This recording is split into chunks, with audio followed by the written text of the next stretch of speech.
What's up, YouTube? Thanks for joining in. Today I wanted to share my story, and a lot of people have been asking, how did you go from living in Australia to Fiji, living in a tree hut, to teaching scuba diving, feeding sharks, and now you're in Boston working in corporate. And so I wanted to share my story, but I think it's important to first understand that everyone's story is unique. I think it's more important to understand my why. So why did I do certain things? And once you understand that and the core principles, you can go make your story and finish writing the chapters in your life and doing what you want to do. Because what I did was sort of my own path, and I want you to find yours. So it kind of all started in North Carolina.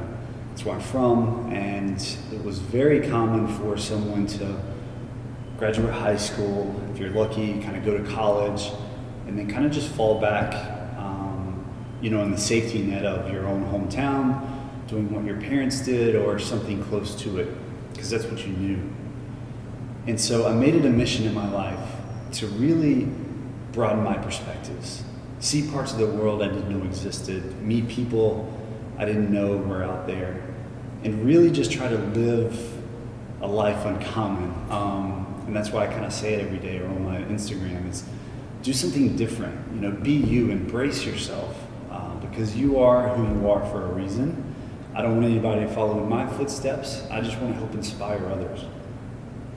So after college, I had about $2,000 and I got a one-way ticket to Australia. Didn't know what I was going to do. To prep, I did research and went to Barnes & Noble's and read Australia for Dummies. I didn't even buy the book. I just sat there in the aisle and skimmed through it. I didn't know what I was doing, but I knew I had to find something right when I landed. $2,000 in my expertise, finance skills, budgeted probably 45 days, 2 months, because I had to buy a return flight.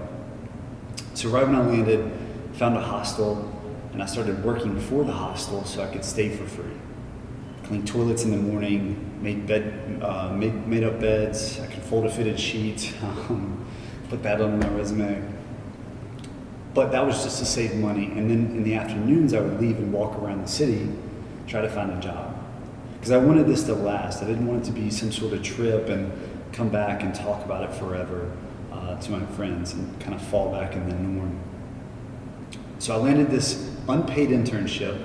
It was on an island. I would go out there and work for about 30 days and then get 1 day off just to kind of keep my sanity. I did that up for a year, and I actually earned my instructor's license so I could actually teach and make money.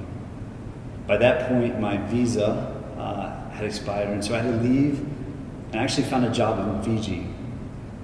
And this whole point in time, I just wanted to kind of continue, just keep pushing the envelope and see where this journey, I had no idea where I was going, but where it would take me. So when I got to Fiji, it was literally like a postcard. I was out in the middle of the ocean. I was teaching, I was managing a dive shop at this small resort, and did that for a while, lived in a tree hut. I mean, it literally was like a postcard. And everyone to this day asks me, why in the heck did you come back? In my mind, it's really, really easy. Maybe for some other people, not easy to understand. But for me, I'd seen things that just blew my mind. I had no idea that I could make it 2 years and just be in the middle of the ocean. And for me, it was more like, what else is out there? I kind of tackled this challenge, and I wanted something else. I wanted to see what I was made of, what I could do.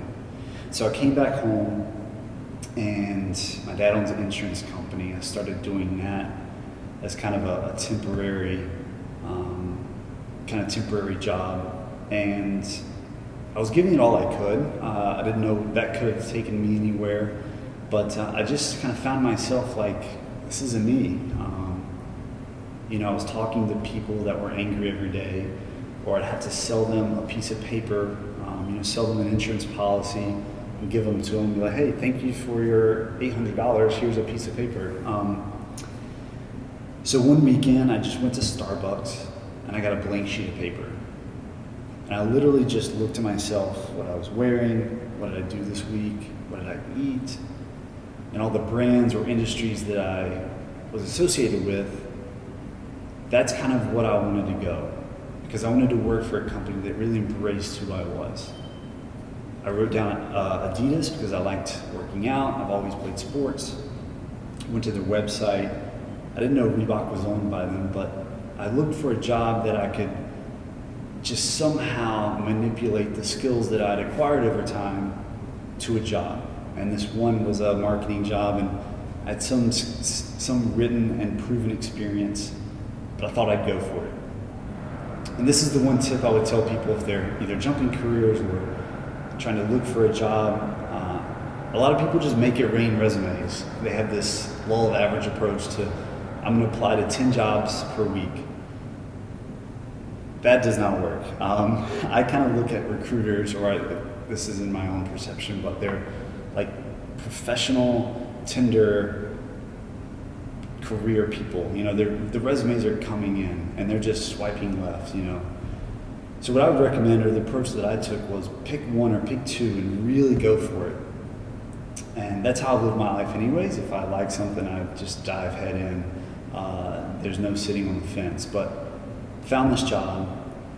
I called the HR. I want to say stalk, but that kind of has a negative connotation to it. But I was just all over them.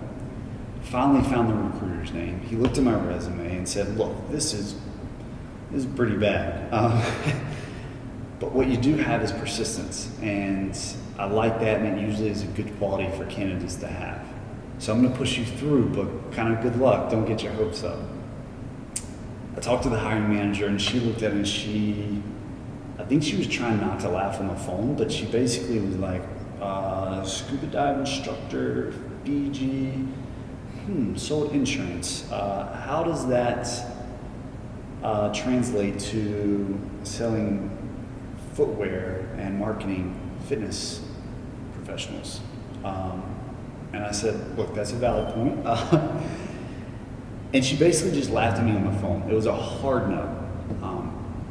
But I'd gotten this far, and I knew I didn't want to leave this opportunity and just give it, thinking what if. Went back to Starbucks, and I wrote a SWOT analysis, which is in business school, it's strengths, weaknesses, opportunities, and threats.